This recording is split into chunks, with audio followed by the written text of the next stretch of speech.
खुलुमबाय गिबियावनो बयखौ बरायनानै लाग्रोबाय। जों बयबो मिथिगौ गोबां समाजारि बिजों निउज पर्टेलनि गेजेरजों नुनो मोनगासिनो दं BTC बिसायख'थिनि भट काउन्टिं एबा भट साननाया सोलिगासिनो दं होनना। बेनि गेजेराव नोंथांमोना फोसावनो लादों बबे बियाबाव थामहिनबा मोन 40 BTC बियाबनि बबे बियाबाव नैथि राउन्डनि काउन्टिंआ सोलिगासिनो एबा नैथि राउन्डनि फिथाइखौ मोननो हाखो नोंथांमोनो फोरमायनो लादों आरो बबे दोलोनि बिजाथिया बांसिन भटआव लिडिं जानानै दं बेखौ नोंथांमोनो फोरमायनो लादों। दा लोगोफोर सालाकाथि बियाबनिखौ नायोब्ला नैथि राउन्डनि फिथाइ बादियै UPPL पार्टीनि बिजाथिया लिडिं जानानै दं, जेराव UPPLनिया 3842 मोननानै दं, BPFनिया 3602, BJPनिफ्राय 1384।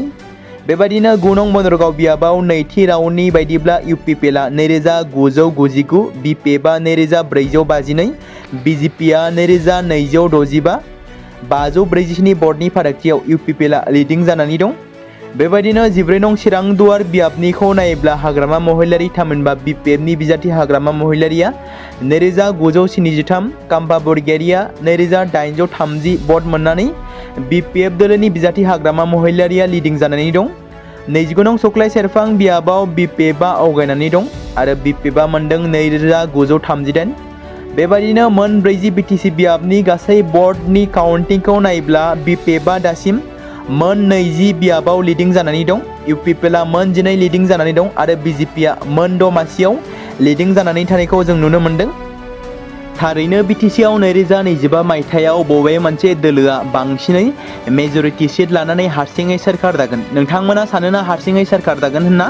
आरो सोर BTCनि चिफ जागोन बेखौ नोंथांमोना कमेन्टनि गेजेरजों फोरमायहरनो हागोन। बेबायदिनो जोंनिसिम नैथि राउन्डनि काउन्टिं आपडेट जाबावदों। दा लोगोफोर खैराबारि बियाबनिफ्राय गासै BPF दोलोआ मोननो हादों 1695, BJPआ मोननो हादों 1329, UPPLआ मोननो हादों 1513। गासै BPFआ दायो लिडिं जानाय दं। बेबायदिनो हरिसिंगा बियाबनि नैथि राउन्डनि बायदिब्ला हरिसिंगा बियाबाव BPFआ 3689 मोननो हादों, UPPLनि बिजाथिया गासै मोननो हादों 2731, FPB दोलोआ मोननो हादों 631, बेयावबो BPF पार्टीनि बिजाथियानो लिडिं जानानै दं। बेबायदिनो सुख्लाय सेरफांनिया दासिम फार्स्ट राउन्डआ आपडेट फैदों।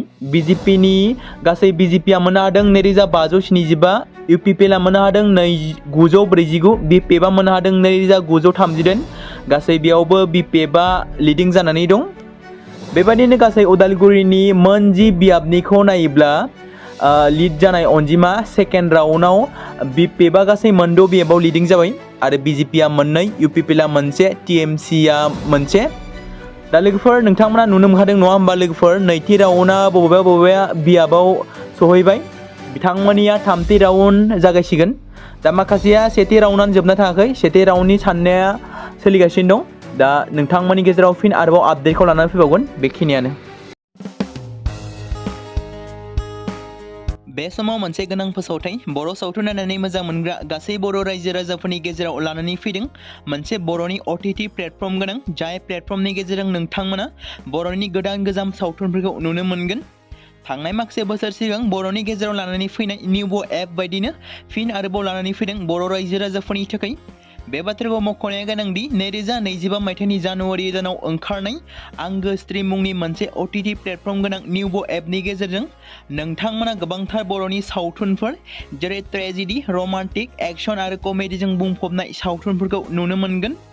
जेरै सनानि नखर, थांखि गैयै समाज, अनसुला आफा, हिर', बिमा बायदि बाजै, अर, थैसाम, वान्टेड, संदान आरो रं नाम्बार बायदि सावथुनफोरा मख'जाथाव।